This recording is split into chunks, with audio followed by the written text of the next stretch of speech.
Olá pessoal, sejam bem-vindos a mais um episódio do nosso podcast dos Jovens PDC. Esse aqui que é o podcast dessa gurizada que gosta de pensar, tem essa massa crítica importante, não só nas coisas naturais, também nas naturais, mas sobretudo na nossa vida cristã, naquilo que diz respeito ao reino de Deus.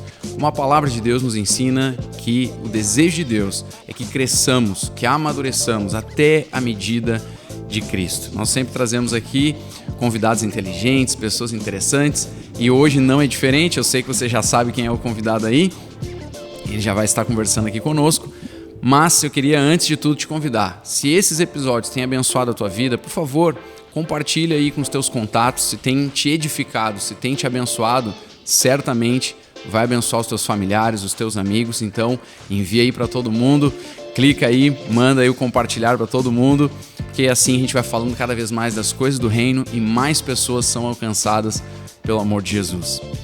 Certo, gente? Hoje aqui comigo, convidado super especial, pastor Paulo Figueiró, seja bem-vindo. Que alegria, hein? Obrigado, Felipe. A alegria é minha, né? De estar aqui nesse canal junto contigo, transmitindo aí o amor e a verdade que é em Cristo Jesus, né? Amém, amém. Pô, tô muito feliz, pastor. Nós também. Tô bem feliz de poder fazer esse episódio, gravar com o senhor.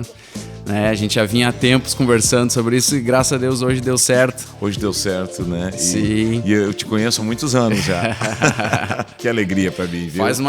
Temos uma caminhada, né, pastor? Temos uma história. Que legal, que legal. Pastor, eu vou começar por aí então. Já que a gente está falando de história, começar por aí. O senhor nasceu em um lar cristão, né?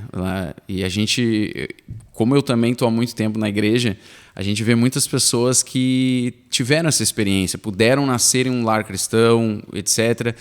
Mas a gente sempre tem aquele momento, e isso é importante, né? Aquele momento em que a gente passa a seguir Jesus, não por causa da família, mas porque Jesus pegou o nosso coração. Como é que foi para o senhor, como é que foi essa experiência para o senhor do encontro com Jesus? O dia que o senhor disse, não, hoje eu vou seguir Jesus, porque eu amo Jesus, eu conheci Jesus. Como é que foi? Como tu falou, eu nasci numa família cristã, 4 filhos homens. Certo. Meu pai se converteu primeiro, depois minha mãe, e aí os filhos foram se convertendo. E eu lembro assim que o primeiro encontro que eu tive com Jesus foi numa reunião caseira, uma reunião em casa. Eu senti assim o toque de Jesus quando eu era criança. Sim. E depois, na adolescência, num retiro, né, eu fui muito tocado por Deus. E ali eu realmente me entreguei totalmente ao Senhor. E na minha adolescência, então, eu me batizei. Sim. E também fui cheio do Espírito Santo, passei pela experiência do batismo no Espírito Santo. Sim. Mas a semente começou nos grupos, no culto de oração em casa. Que legal, olha só que interessante. É até interessante, uma coisa interessante, que eu era o primeiro a orar e o primeiro a dormir. Mas que legal. Me pegavam depois do culto já dormindo e botavam na cama. Mas sim, muito marcante aqueles momentos em família. Né? Eu lembro como se fosse hoje, agora me vem uma imagem na mente assim na sala, né? A gente orando ali. E o pai sempre falando, né, do amor de Jesus para nós. E o que tu falou, muito interessante, Deus não tem netos, né? É verdade. Deus só tem filhos. É verdade. Como é importante ter esse encontro, né, pastor? É muito importante. Sim. O seu pai, o seu Júlio, foi um homem de fé, né? O pastor Paulo Ganser sempre conta a história do seu Júlio. Sim. E eu fico pensando na história dele, poxa, foi um homem de fé, ele deu passos de fé, né? Deu passos de fé. Eu lembro do Ganser, né, do teu sogro, o pastor Paulo Ganser, nas reuniões de oração que nós tínhamos de manhã. Sim, ele sempre conta isso. Daí que ele deve lembrar, né? Sim. Do pai. O pai, ele realmente se converteu, né? Uma mudança radical na vida dele. E aquela mudança levou toda a família, todos os 2 irmãos homens dele e as 4 irmãs se converteram através do testemunho do pai. Bah, que legal, que legal. O senhor comentou algo que eu achei interessante. O senhor falou que teve uma experiência do batismo com o Espírito Santo. Eu sei que isso é algo que não é uma regra, né? Não é igual para todas as pessoas, mas se o senhor pudesse contar um pouquinho como é que foi para o senhor isso, até porque tem muitos jovens que nos assistem e que nos ouvem também E eu tenho incentivado os jovens sobre isso, né? Como é importante sermos cheios do Espírito Santo. Isso muda radicalmente, né, a vida da gente. Como é que foi essa experiência desse preenchimento, desse revestimento no Espírito Santo? Foi assim, eu estava num retiro no sítio em Gravataí. Sim. Pelos anos de 74, 75. E tinha um pastor americano, um missionário americano, pregando, né? E ele fez uma fogueira antes e mandou todos nós escrever aquilo que a gente queria que Deus mudasse na vida da gente. Então todos que estavam ali escreveram, tinha vários ali ao redor, era na rua esse culto, ao redor de uma fogueira.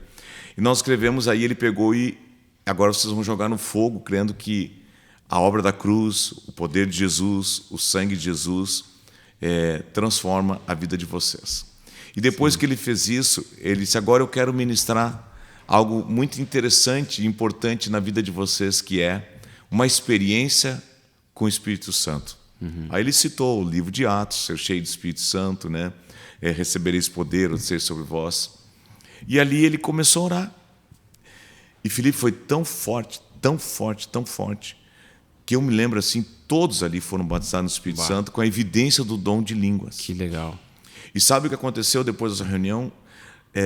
Nós passamos a noite toda, Felipe, a noite toda, falando em línguas. E o pastor ficou conosco. Então, não tem como esquecer. Aí ele nos tirou dali e nos levou para um campo. E sabe o que aconteceu? Ele era americano, um dos jovens. Ali, nunca tinha falado inglês, recebeu o dom de línguas, mas também começou a falar inglês. Que legal. E aquele jovem ficou uma hora, 2 horas falando inglês, e tudo que ele falava, o missionário traduzia para nós. Sim. Então foi um falar de Deus para nós, o incrível que Deus fez, né? Sim. Usou a língua inglesa, que aquele rapaz nunca tinha falado, e transmitiu um monte de coisas que marcou a nossa vida até o dia de hoje, sobre o nosso futuro, sobre a gente era adolescente para jovem, sobre a juventude, sobre o futuro, faculdade, chamado, casamento. Foi uma experiência marcante. Que legal. Então foi num retiro. Sim. Foi num retiro. Sim. Eu lembro como se fosse ontem essa experiência, assim, muito forte. Sim. Muito forte. E até essas experiências que vocês tiveram na juventude são bem semelhantes àquilo que a gente vê no livro de Atos, por exemplo. Exatamente. Né? Que legal, muito legal. E eu acho interessante também, porque assim, tem jovens, tem pessoas, não é só jovens, né?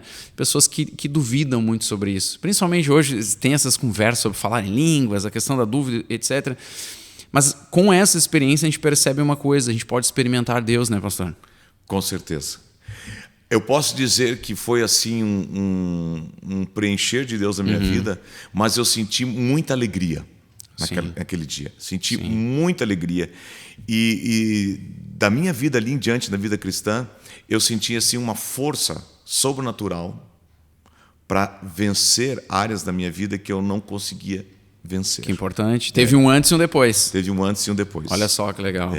E aí eu estava num outro retiro, chegou um outro pastor para mim e disse assim, fiquei sabendo da experiência que tu teve, né, de ser envolvido, cheio do Espírito Santo. Sim. Ele olhou para mim e disse assim, sensacional. Aí ele disse assim para mim, mas isso é somente a porta. Agora tem um caminho para tu desenvolver num relacionamento, deixar o Espírito Santo te tocar. Aquilo me marcou também, nunca mais esqueci dessa frase. Sim. Que é só uma porta, agora tem um caminho a ser desenvolvido. Tem muito mais, né? Tem muito Hoje mais. A gente entende, né, Felipe, que a vida cristã, o desenvolver da vida cristã é um caminho de transformação, de santidade, o processo de santidade nas nossas vidas, né? Sim. Que legal, pastor. Que legal. Mas foi marcante. Sim. Sim. Eu espero, eu desejo, né, que jovens que nos ouvem, que nos assistem, sejam, de alguma maneira, assim, despertados, sabe? Para buscarem mais de Deus, para serem preenchidos pelo Espírito Santo. Porque assim como foi na sua história, pastor, com certeza na vida dessas pessoas, desses jovens, também vai haver um antes e um depois. A gente vê isso em Atos, né? Exatamente. A gente lê Pedro, por exemplo, vê Pedro daquele jeito, e daqui a pouco Pedro ele muda. Grande exemplo. Muda, né? Um homem inseguro, Sim. cheio de dúvida, né? E quando ele é tomado, cheio do Espírito Santo, olha só, a sombra dele curava os enfermos. Começa a pregar ali, quase 3 mil pessoas se convertem ali, né? E tu sabe, eu sei que tu já leu a história de alguns homens, né? Algumas biografias de homens de Deus, né? Como John Wesley, Whitefield e Finney. Todos eles, nas suas biografias, relatam que foi antes e depois que tiveram um encontro vivo com o Espírito Santo. Sim. Então tem algo aí, né, pastor? Tu lembra a frase do Anacondia, né? Ele foi convertido aí, na primeira semana ele se converteu, ele ficou sabendo que tinha que ser cheio do Espírito Santo. Sim. Ele fala que ficou uma semana dentro de casa orando e pedindo que Deus enchesse ele do Espírito Santo. Ele chegou até a dizer, ou tu me enche ou então eu morro, né? Verdade. E ele foi cheio do Espírito Santo e é uma realidade, estamos vendo. E olha o que ele viveu, né? O que ele viveu. E tem vivido, né? E eu escutava esses dias um podcast de um pastor ali de São Paulo e ele falava sobre o Carlos Anacondia, né? Tipo, como ele foi impactado pelo ministério, por aquilo que Deus fez na vida dele. Eu sei até de quem você está falando. Hayashi, né? É isso aí. Isso aí mesmo. Isso aí. Então, eu já vi ele falando sobre isso. Que legal, né? Que legal. Isso mostra o tamanho, o impacto de tudo que ele viveu, né? Enfim, não foi nem só a Argentina, foi além, mundo afora, né? Mundo afora. Ah, que legal. O Reinhard Bonk na África, né? Sim. Os atuais agora, né? Sim. Ah, que legal. Pastor, o servir, né?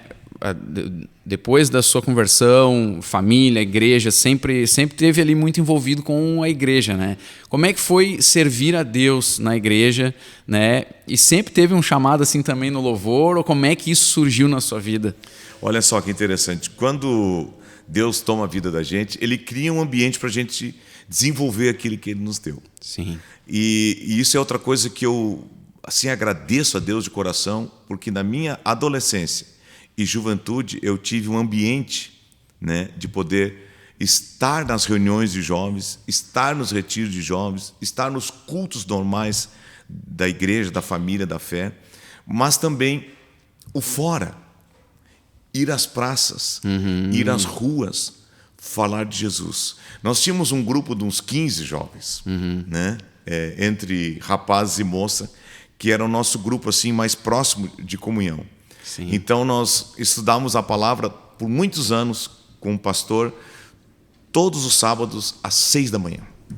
Que legal. Das 6 às 8 da manhã ele estudava a palavra conosco e depois ele ia embora, os homens, né? Nós ficávamos orando juntos até o meio-dia.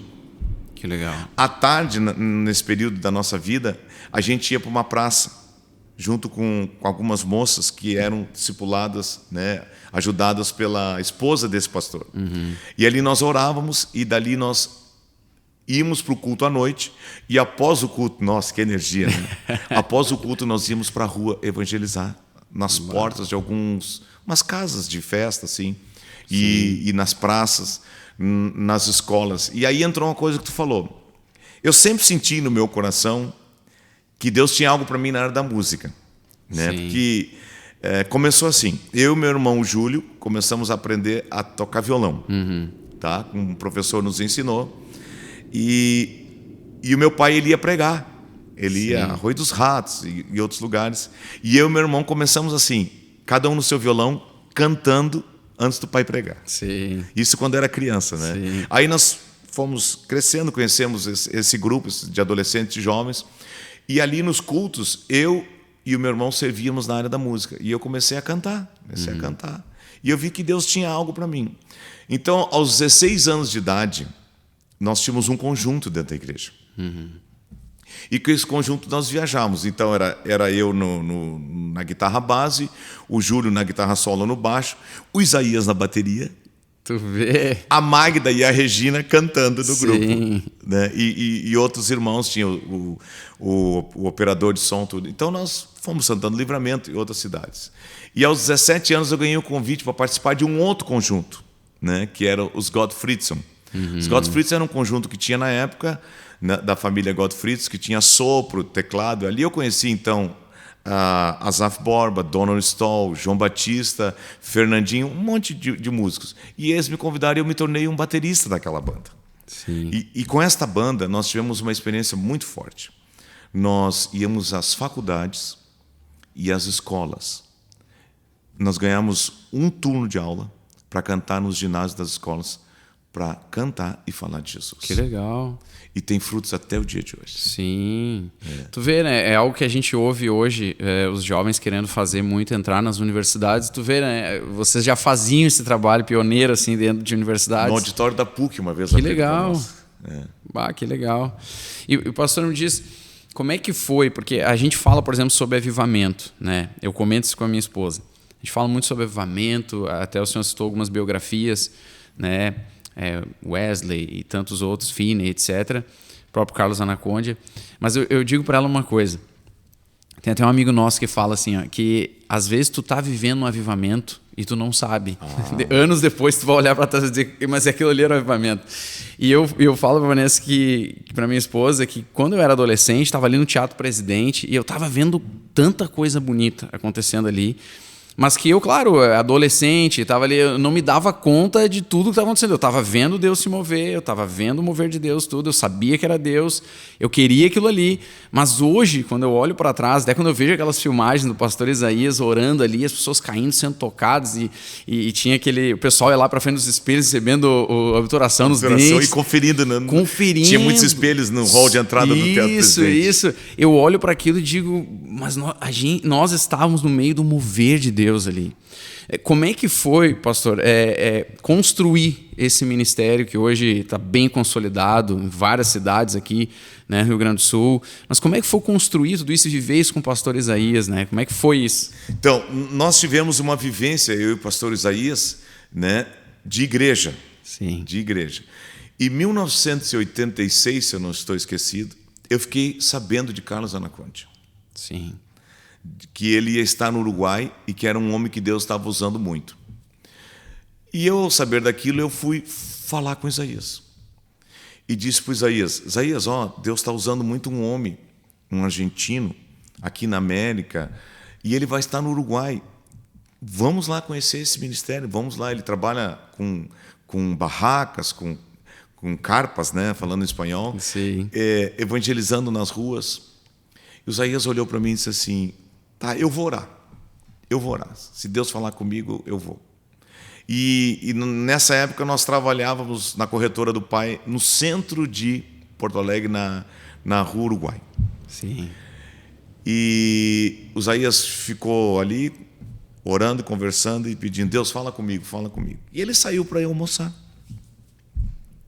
E quando ele sai para almoçar ali na Uruguai, com a Siqueira Campos, se eu não me engano, tem um carro grande e ele olha para a placa, estava escrito Montevidéu.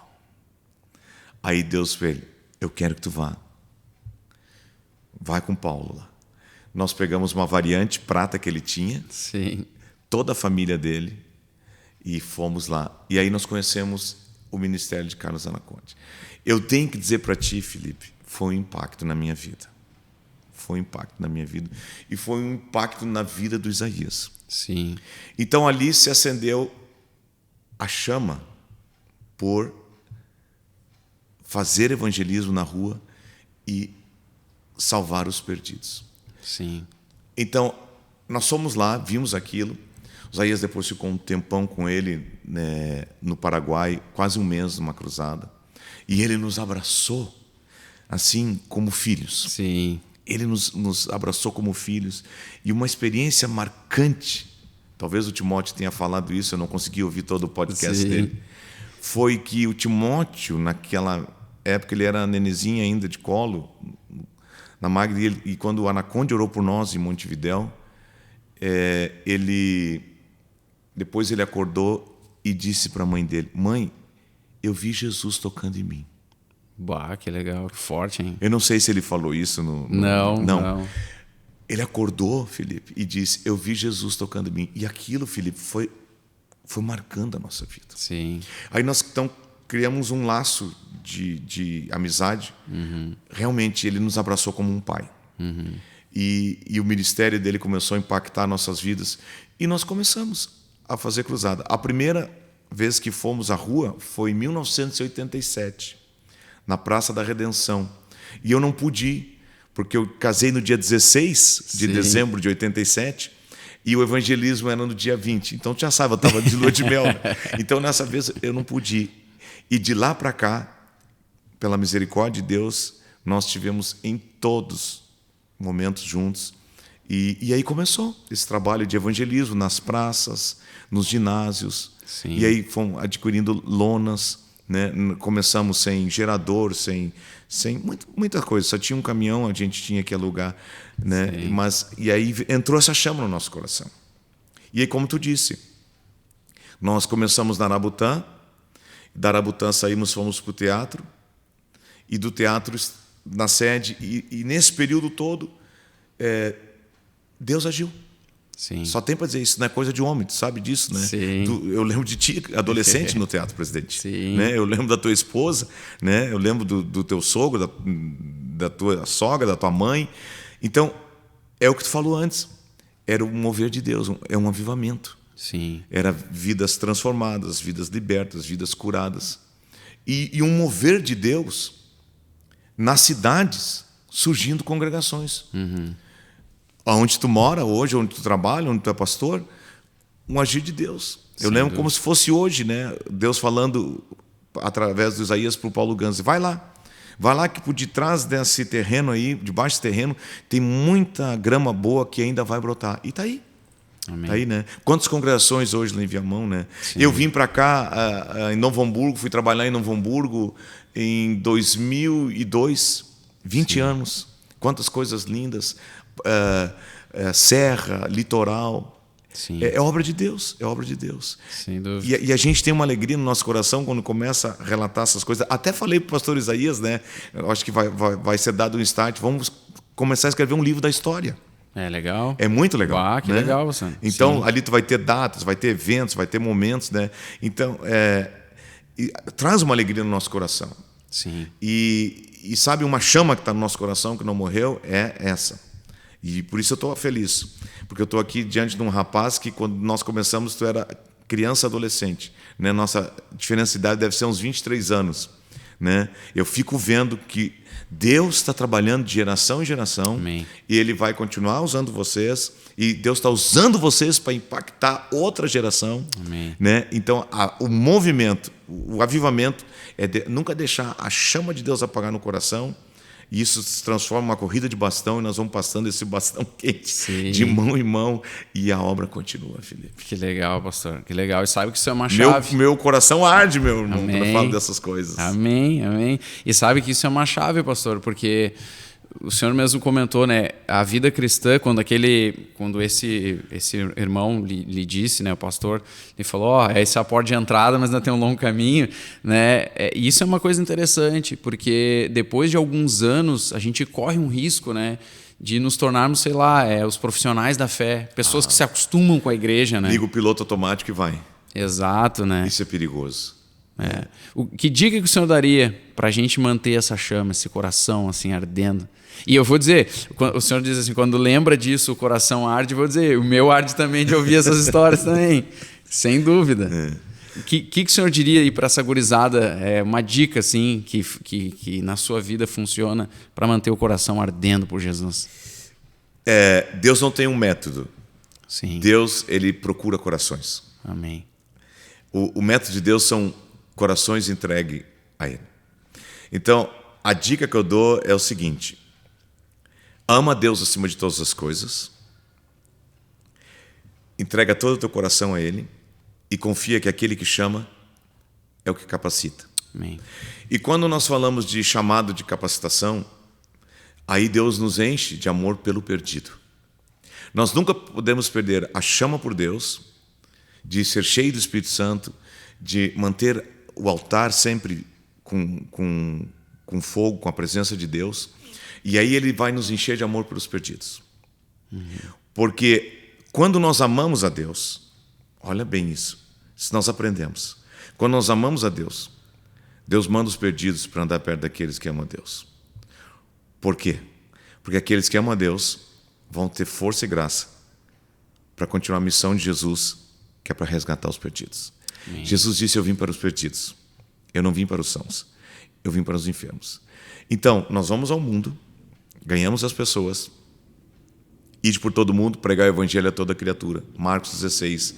Esses sinais vão de acompanhar aqueles que creem, as coisas vão acontecer. Sim. Mas Mateus também diz, ensinando eles a guardar. Então, a chama viva por Deus, a chama viva pelos pedidos e a chama viva pela igreja, de ensinar as pessoas, sim, formar as pessoas e as gerações que vêm, para nunca perder essa chama por Deus, pelos pedidos e pela igreja. Amém. Construir o reino de Deus. Amém. Isso é uma baita chave, hein, pastor?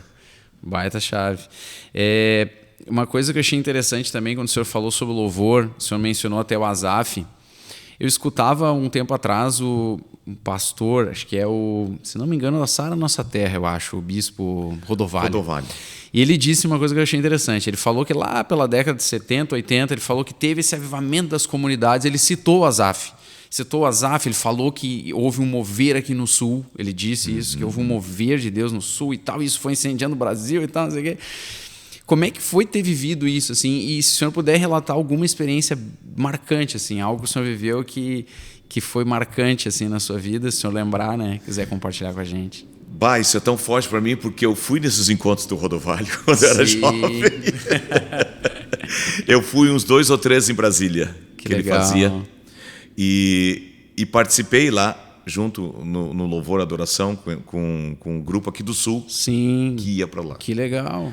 Mas uma das coisas que me marcou nesses encontros e vários encontros que eu fui era o mover de Deus e a fome que o povo alimentava por Deus. Sim. Eu ouvi uma frase uma vez do teu sogro que eu nunca me esqueci. O Espírito Santo, ele quer agir, mas ele precisa de um ambiente adequado para agir. Eu nunca mais esqueci, teu sogro falou isso alguns anos atrás. Tem frases que marcam a vida da gente. Sim. E eu comecei a pensar, e agora que tu me fez essa pergunta, eu comecei a me lembrar desses encontros. Sim. Uma vez eu estava num culto com o Mauro Cirulo, numa barraca onde cabia 12 mil pessoas. Felipe, havia tanta fome de Deus naquele ambiente. E o Cirulo foi tão usado por Deus que eu digo para minha esposa até hoje, parecia que quando tu levantava a mão assim, tu sentia Deus no ar. Era marcante. Que legal. Então, Felipe, o segredo, e o que me marcou nesses encontros que eu ia lá com Asaf e outros, o Benê e tantos outros, né, Alda Célia, esse pessoal, o de São Paulo ali, esqueci o nome dele, da Comunidade da Graça lá. O que me marcou era a fome da juventude e a fome de toda a igreja por Deus. Sim. Se há um ambiente onde o Espírito Santo se manifesta, é onde tem fome por Ele. Então, eu fui marcado nisso. E também fui marcado também porque, naquela época, muitas palavras de Deus fortes, de compromisso com Deus, né? De santidade, de renunciar realmente ao mundo e o pecado e pagar o preço de servir ao Senhor Jesus. Sim. Né? Sim. Então, isso realmente marcou a minha vida.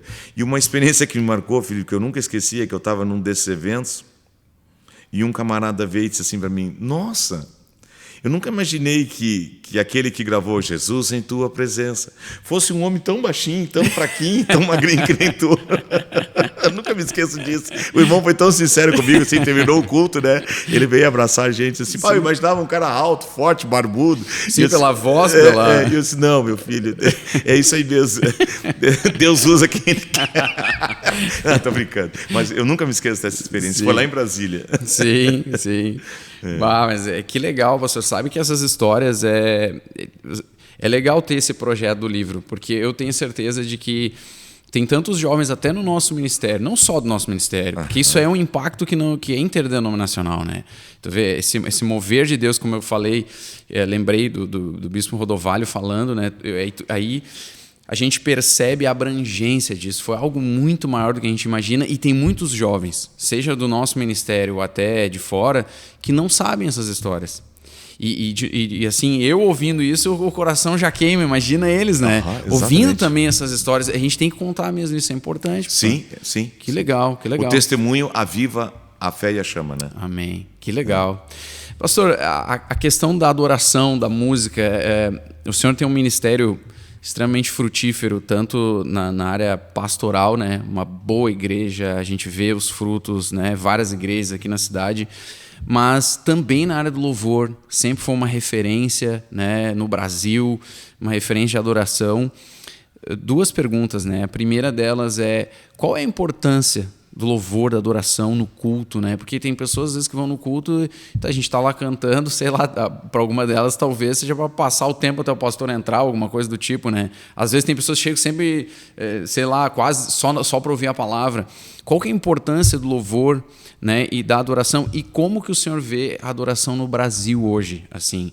Porque ao mesmo tempo que a gente vê tanta coisa boa, e tem muita coisa boa, mas também tem uns exemplos às vezes meio chatos, assim, meio ruins, né? Como é que o senhor vê isso? Qual a importância do louvor e como é que o senhor vê o louvor no Brasil, a adoração?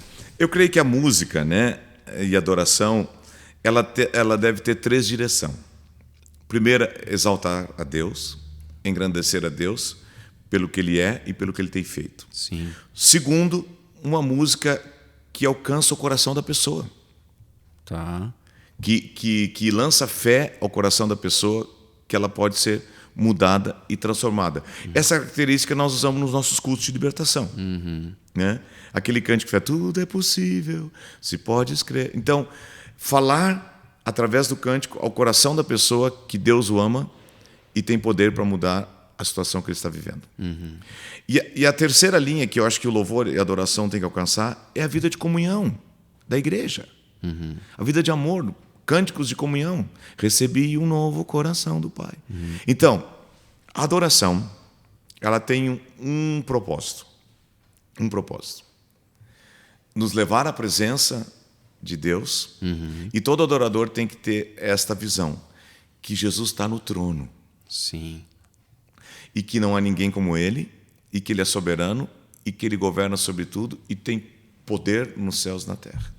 Então, a adoração tem que nos levar à presença de Deus, e a presença de Deus descer sobre um culto, uma reunião, não importa se são, Jesus disse, onde tiver 2 ou 3 reuniões, ali Ele está. E distinguir que a adoração é uma atitude, é um estilo de vida, é um desejo por Deus, e não apenas um momento de cântico numa reunião. Importante. Né? Então, a adoração genuína não depende de instrumento e nem depende se a voz é afinada. É aquela fome que eu tenho por Deus que eu não consigo me conter, mas eu tenho que extravagar através de palavras cantadas ou faladas quem é Deus para mim e o que significa para mim. Falar da bondade dEle, do amor dEle e engrandecer Ele como Rei, como Senhor, como Soberano. Tu vais concordar agora e ver todo cântico numa reunião que diz que Jesus é santo e digno e fala da obra dele da cruz, é um momento forte numa reunião. Muda o ambiente, né? Muda o ambiente.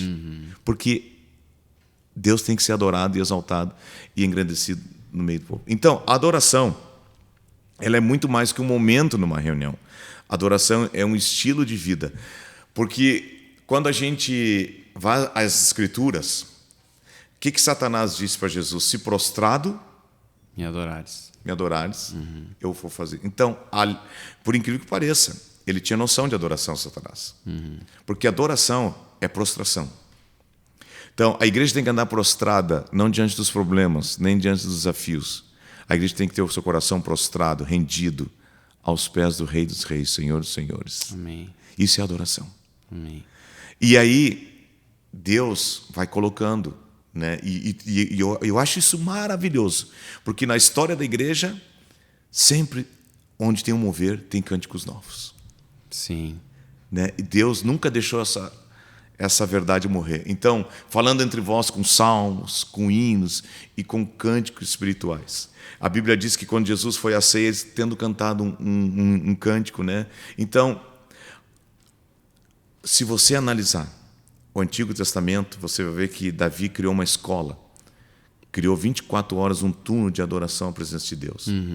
E agora, na nova aliança, nós somos o templo do Espírito Santo. Então, em nós tem que haver 24 horas de adoração e louvor a Deus. E quando nós nos reunimos, é interessante, a língua espanhola e a língua inglesa, quando se refere ao culto, eles não dizem culto, eles dizem serviço ou service.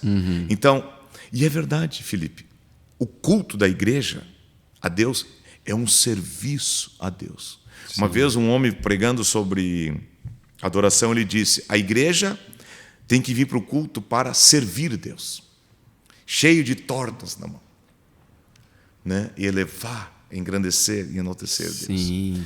E há poder no louvor, há poder, porque se você vai às Escrituras, desde o Antigo Testamento, você vai ver que Deus trouxe muitas vitórias através do louvor. Jericó, né? Os músicos e os cantores iam à frente. Sim. Não um exército, iam à frente. E no soar das trombetas, ruiu as muralhas. As muralhas. Sim. Paulo e Silas estavam na prisão cantando, deu um terremoto, eles foram livres. Então, há muitos exemplos bíblicos. E nas cruzadas, vou dar um exemplo. Nós fomos a Esteio uma vez, em Sapucaia. Esteio, montamos uma lona, acho que foi em 93. E montamos bem num lugar estratégico. Havia muitas casas de serviços que não são de Deus. Sim. E começamos a reunião. E eles vieram para oficializar e começar a reunião deles. Tu acredita que o responsável daquela noite, quando nós estávamos cantando, celebrai a Cristo, celebrai, ele abriu o portão, caiu. Bah, que legal. Ele abriu o portão, caiu e ficou ali até terminar a reunião e não teve nada naquela noite. E assim ele tentou N vezes. Aí ele mandou um comunicado. Essa semana nós não vamos ter aqui. Nós vamos todos nessa lona para ver o que está acontecendo. Que legal. E foram todos naquela lona. Sim. E se converteram. Foram Glória libertos, a Deus. foram salvos por Que Jesus. legal. Lá em Taquari, há muitos anos atrás, uma senhora, antes de sair de casa, o seu esposo pegou o revólver alcoolizado e disse: eu vou te matar. E apontava a arma para ela. Vou te matar, vou te matar, vou te matar. E tinha 3 filhinhos e eu vou matar os filhinhos. E ela tinha se proposto naquela noite ir na cruzada, porque as colegas de trabalho dela tinham falado do que estava acontecendo na cruzada, que Jesus estava salvando, libertando. E ela deu um passo de fé. E mesmo com aquelas ameaças, ela saiu de casa e foi ao culto. E ele disse: quando tu voltar, as crianças vão estar tudo mortas. E ela foi. E no final da reunião a gente tinha uma fitinha cassete, no tempo da fita cassete, com 29 cânticos de cruzada. Sim. Cânticos de festa de cruzadas. E ela não tinha condição de comprar, a gente deu a fita para ela. E ela chegou em casa, ele estava lá enfurecido ainda, e as crianças estavam vivas. E Deus para ela: agora pega o teu Panasonic, o gravadorzinho Panasonic, Sim. bota a tua fita e liga. Bem na mesa do centro da sala. E quando ela apertou, começou aquela: renova-me, Senhor Jesus. Felipe, eles vieram na noite seguinte. Eu estou contando porque eles nos contaram isso. Sim. Aquela música entrou no marido no quarto, ele saiu chorando do quarto, dizendo: que loucura, o que eu quero fazer com a minha vida, o que eu quero fazer com a minha família. E dobrou o joelho ali e começou a chorar. E na noite seguinte ele veio na cruzada junto com ela, ele foi liberto e toda a família foi salva. E estão congregando até hoje. Glória a Deus. Então há poder na adoração, há poder no louvor. Sim. Que testemunho, você. Bah, que legal. E como é que... Uma coisa que o senhor falou, por exemplo, né, que a música ela tem também isso de comunhão, de falar uns aos outros e tal. Eu escutava esses dias também, acho que num podcast, que eles comentavam isso até com o Azaf, foi o Douglas que estava com o Azaf, e ele falou disso, que parece que hoje as músicas não tem muito mais isso, assim, né? Parece que a gente não compõe música pensando na igreja, nos irmãos, de que a gente vai estar junto, né? O senhor sente falta disso também? Sim, sentimos. Nós não podemos perder a visão de que o cântico, a centralidade dele tem que ser a Bíblia. Se não for a Bíblia, então algum conteúdo está equivocado. E por quê? A Bíblia. Porque a Bíblia nos ensina que nós devemos adorar e exaltar e engrandecer a Deus. A Bíblia nos ensina que nós devemos nos amar uns aos outros. Então deve haver cânticos de comunhão. Sim. E o culto da ceia é um cântico que deve ser cantado, esse tipo de coisa, né? Engrandecer a obra da cruz, né? A morte, a ressurreição e que ele vai voltar, mas também a mesa da comunhão, estamos ali para comunhão.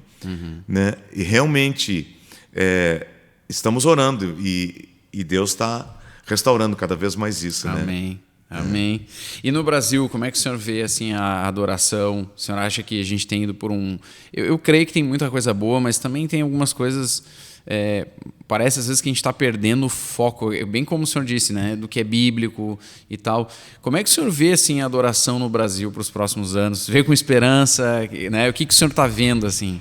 Eu vejo com muita esperança, Amém. com muita expectativa no meu coração, Amém. Porque o Brasil é uma referência de louvor e adoração a nível de mundo.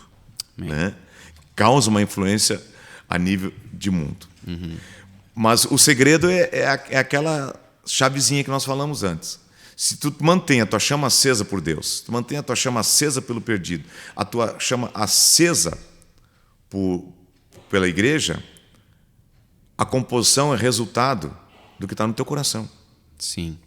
Entende? Então, o conselho que eu dou é o seguinte: se queremos manter uma adoração viva, eficaz, forte, para edificar a igreja, salvar os perdidos e engrandecer a Deus, mantemos uma comunhão viva, real e com Deus, que os cânticos vão vir do céu. Vão fluir. Vão fluir. Entendi, sim. Importante, pastor. Importante. Deixa eu fazer uma pergunta para o senhor. Como é que foi o seu chamado na questão pastoral? Porque, assim, claro que o senhor sempre esteve envolvido com a igreja, ajudando as pessoas, ministrando, presença de Deus, louvor, adoração. Mas como que foi assim, ou não, agora assumi uma igreja numa cidade, agora são várias igrejas, né? Porque eu como pastor auxiliar, eu sou só pastor auxiliar e já sei como é que é o desafio que é, né? Cuidar, porque eu fico às vezes refletindo nisso, né? Poxa, toda semana você tem... Isso é só um pedaço do que a gente faz, né? Mas toda semana você tem que ministrar as pessoas. Às vezes 2, 3 cultos na semana. Depois tem os atendimentos, que tem gente que pensa que ser pastor é só pregar. Isso, ele mal sabe mesmo que você é 10% do que é ser pastor, né? Depois, é uma hora só. Depois tem os atendimentos, é família, isso e aquilo. Como é que foi esse entendimento, essa visão que Deus lhe deu, assim, chegou a hora, vamos trabalhar, servir também no pastorado, no sentido assim de assumir uma cidade, uma igreja, que hoje são várias igrejas. Como é que foi isso para o senhor? Foi um trabalhar de Deus, foi uma formação de Deus desde a da adolescência e da juventude. Uma vez num retiro, um pastor me trouxe uma palavra. Ele disse bem assim: tu vai estudar, tu vai te formar, mas Deus te chama para o ministério. Eu tinha 15 anos e eu guardei aquilo no meu coração. Sim. Foi Jacques Schisler, o nome dele, nunca me esqueço. Uhum. Isaías estava junto nesse retiro. E aquilo ficou no meu coração, 15 anos. E eu vi as coisas acontecendo como ele falou. Eu me criei, passei a juventude, casei, me formei. Uhum. Né? E Deus sempre trabalhando e formando minha vida e me preparando. E em 2002, eu escutei aquela impressão de Deus lá no coração. Uhum. Não vi uma voz audível, mas lá no interior, eu senti algo dizendo para mim: vai para Novo Hamburgo. Eu senti. Fui falar com a minha esposa. E quando eu comecei a falar, ela disse: eu sei, Deus falou comigo também. Que legal. Aí nós fomos falar com o pastor Isaías, né? com os demais pastores, e houve a confirmação. Então, ali, Felipe, eu entendi. Ali eu entendi que eu não ia ser apenas uma pessoa que estava junto até então só cantando e auxiliando na obra. Uhum. Porque já tinha a igreja, né? Sim. Auxiliava ali em Porto Alegre e tantos outros lugares. Aí eu entendi que Deus estava me levando a um desafio maior. Uhum. E eu tenho a minha Bibliazinha dessa época. Está guardada aqui atrás de nós, nessas câmeras no escritório. Sim. Eu tenho ali e eu olho para ela e eu lembro, né? Tu sabe o que eu estou dizendo. Não é fácil, Felipe. Sim. Mas nós temos que confiar no Senhor. Sim. Aquele que chama é o capacita. O que Jesus disse? Vinde após mim e eu vos farei pescadores. Então, quando eu dei esse passo de ser pastor, presbítero numa localidade, eu deixei de viajar muito. Eu viajava muito. Deixei de viajar e assumi que Deus estava me chamando para ser pastor e presbítero.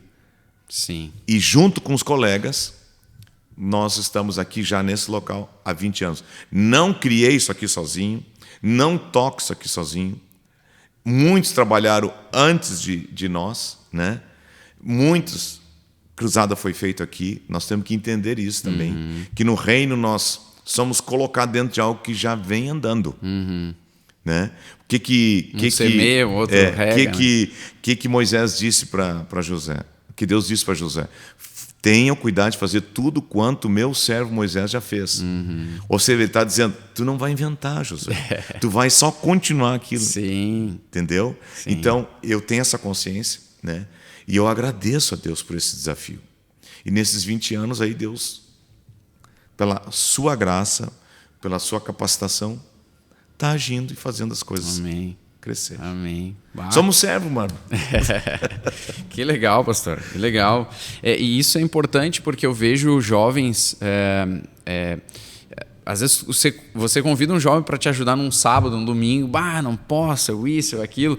Eu fiquei pensando quando o senhor contou que o sábado começava às 6 da manhã. 6 da manhã. Ia terminar, sei lá, depois da meia-noite, pelo jeito. Depois da meia-noite. Sim. Com certeza. Imagina, eu fico pensando, né? Todo o mover de Deus, ele não acontece por acaso, né? Houve uma fome, houve uma busca, houve um desejo, houve ali um investimento, né? Em Deus. É interessante, isso é importante, porque eu vejo os jovens assim hoje, eles querem o mover de Deus e tal, tá, mas tu tá a fim de pagar o preço junto com a gente para a gente buscar esse mover, né? Porque é importante. Outra coisa que o senhor está colocando... A salvação é de graça, mas o avivamento tem um preço. Amém. Uma chave, hein? Importante. E outra coisa é entender aqueles que vieram antes, como o senhor falou. Exatamente. Né? Importante isso, saber que... A gente comenta isso, né? Que a gente está sobre ombros de gigantes, né? É isso aí. Eu vejo que... Eu comentei isso até com o pastor Isaías, uma vez que eu tive uma oportunidade, eu disse isso para ele. Eu me lembro... Eu lembro, foi naquele programa de segunda-feira. Isso. Eu assisti. Eu lembro. E eu guardei essa tua frase. Isso, eu lembro de ter visto ali no teatro aquele mover. Eu estava ali na frente, eu vi as pessoas sendo tocadas, libertas, curadas. E olhando para ele, eu orei, disse, Deus, um dia eu quero fazer o que ele está fazendo. Senhor, me usa como... Aquilo me impactou, sabe? A presença de Deus, aquilo ali me impactou. Então, hoje eu consigo olhar para trás e ver... né, o mover de Deus, tudo que Deus foi construindo realmente, e a importância que a gente dá, né, e deve dar para isso. Com certeza. Né? E a gente não está aqui para inventar roda, está aqui para seguir aquilo. Exatamente. Importante, pastor. Pastor, como é que o senhor faz, né, o seu devocional, o seu momento com Deus, né? Lá em Viamão, em uma reunião que a gente teve de pastores, acho que a gente comentou sobre isso. Pastor não deve buscar Deus só para fazer sermão, né? Tem que ter primeiro porque afinal de contas nós somos cristãos, somos discípulos de Jesus. Exatamente. Antes de pastorear, a gente é discípulo de Jesus. Exatamente. Como é que o senhor faz o seu devocional? Eu acho legal saber isso, né? Não porque a gente queira uma regra, um método, mas tem pessoas às vezes que ainda estão meio perdidas assim, né? Como é que eu faço? O que eu devo fazer? Sei lá, né? E eu acho que é importante quando a gente pode dar alguma dica que daqui a pouco funciona para alguém, não que vai funcionar igual para todo mundo, a gente sabe, né? Mas abençoa com certeza alguém. É muito importante a gente entender, cada um descobrir o melhor horário do dia que cada um pode fazer. Para mim é pela manhã. Sim. Sempre foi pela manhã, né? À noite eu não tenho muita facilidade mas pela manhã eu estou mais acordado. E algumas coisas importantes, né? A Bíblia nos ensina que nós devemos apresentar o nosso coração a Deus. Então, apresentar a nossa vida a Deus. Nesse momento de devocional. Estou falando agora da oração. Então, apresentar o nosso coração a Deus. Senhor, sonda o meu coração. Sim. Vê se há em mim algum caminho mau. Só Tu realmente me conheces. Então, apresenta o coração para Deus. A segunda coisa muito importante que nós devemos fazer é apresentar a nossa família para Deus. Citar nome por nome dos nossos familiares. Orar. Né? Orar pelos filhos. Dou um conselho agora para quem tem filhos pequenos. Ora pelos teus filhos à noite, depois que eles dormem ou antes de dormir. O pai fazia isso e a mãe por nós. Isso é marcante. Sim. Aprendemos com ele. Então, orar apresentando a família para Deus. Depois, orar pedindo a direção de Deus. a orientação de Deus. Pedindo um coração sensível à voz de Deus. Sim. À direção de Deus.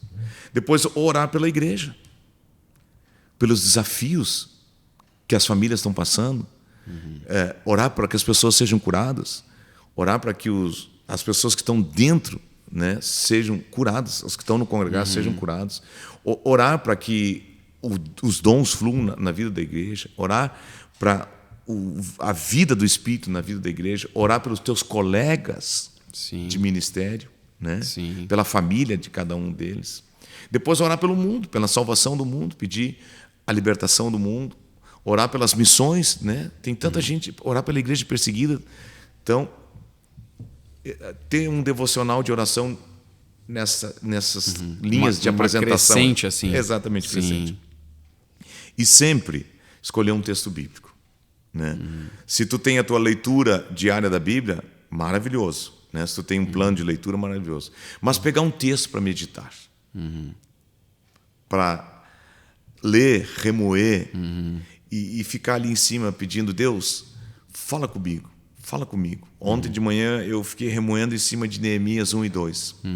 Né? Aprendi tantas coisas ali. Né? Aprendi 3 passos para a reconstrução de Deus na vida de uma pessoa. Primeiro, orar e jejuar. Ele viu a miséria que estava em Jerusalém, né? Os muros destruídos, as portas queimadas. Ele orou, lamentou, chorou. Depois ele confessou os pecados dele e do povo. E depois ele ganhou uma graça de Deus quando viu as promessas de Deus e foi usado por Deus para reerguer a força e o ânimo dos irmãos para que acontecesse. Então, tem um texto bíblico para meditar. Eu sempre aconselho, né? É assim, se você está iniciando, comece com o livro de Salmos. Porque Salmos é interessante, né, Felipe? O salmista, ele fala dos seus problemas, conta o seu desafio, mas mostra no final como ele sai. É verdade, sim. Então, cada salmo, na verdade, é uma oração. Né? É o início de uma oração e um final de oração e o livramento que vem de Deus. Então, comece com o livro de Salmos.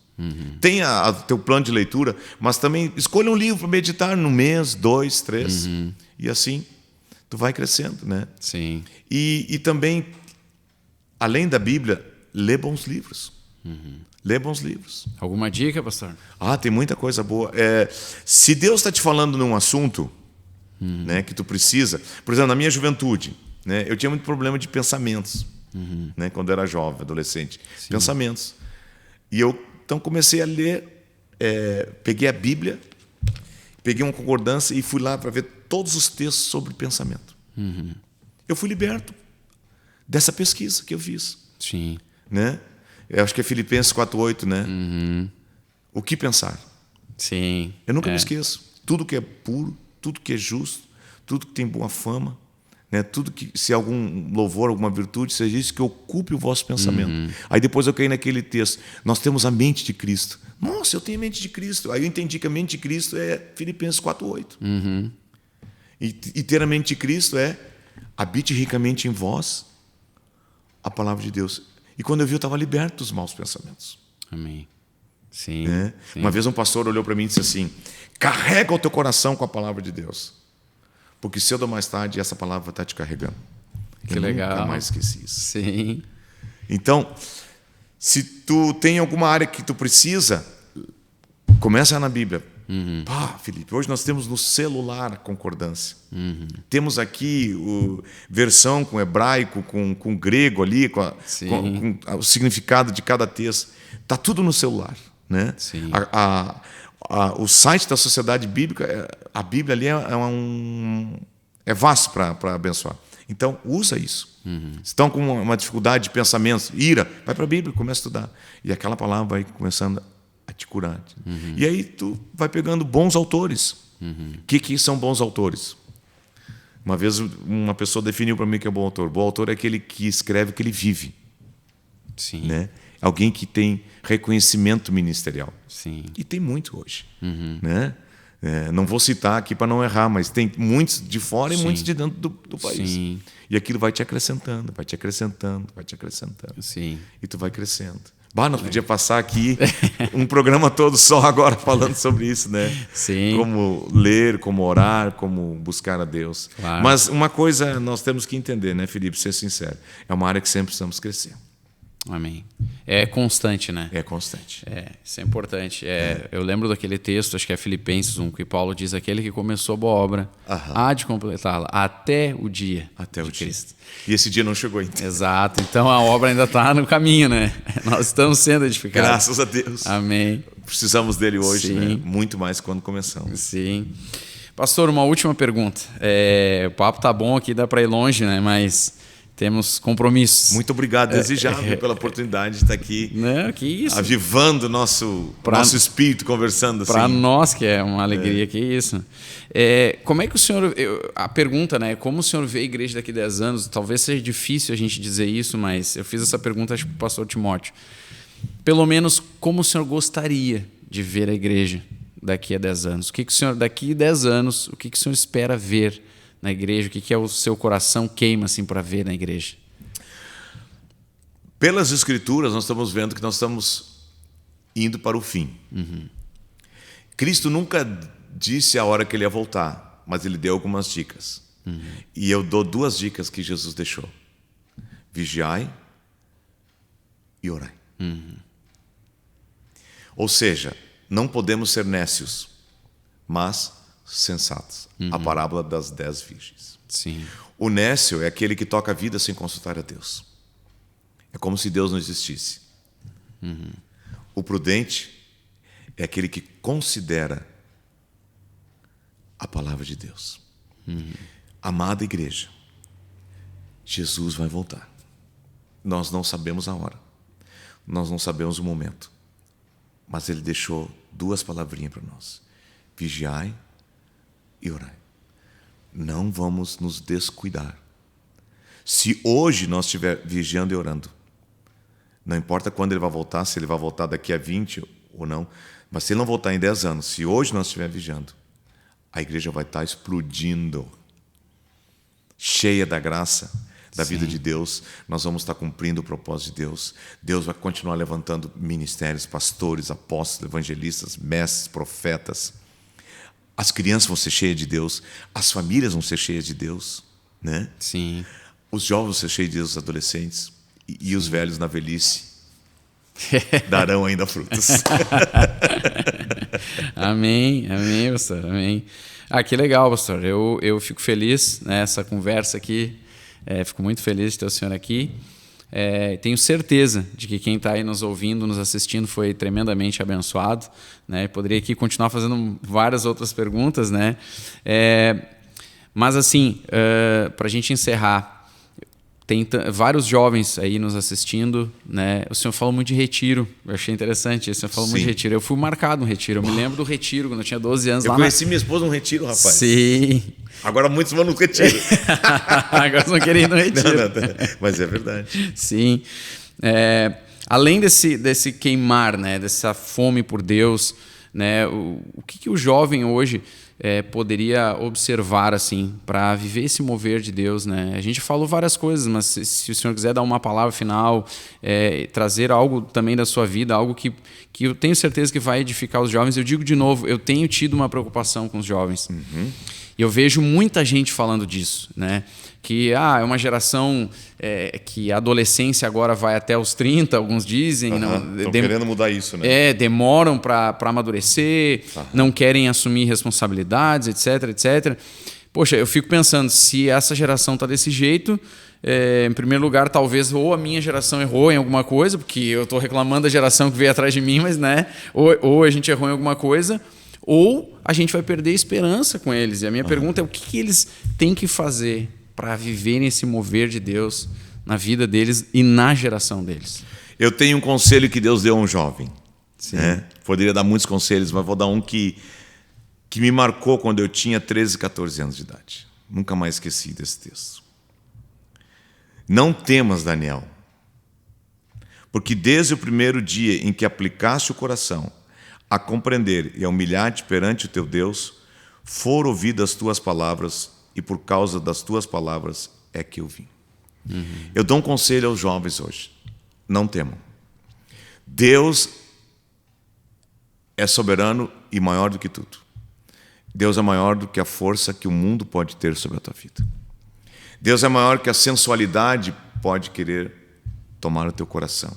À noite, você ficar viciado nisso aqui, Deus é maior do que isso. E o conselho que Deus deu para Daniel ainda é útil no dia de hoje. Aplica o teu coração e humilha-te perante Deus. Então, duas coisas importantes.